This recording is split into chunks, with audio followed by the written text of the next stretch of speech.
Boker Autos. This is the sub. I believe it's a Blade Ops exclusive. Nice little blade.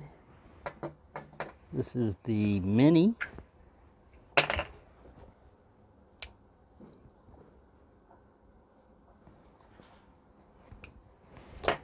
Here we have the standard size. They developed this patina kind of like on them, the wear and tear.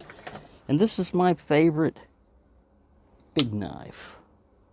It's the Kalashnikov XXL in D2, and I believe this is a Blade HQ exclusive.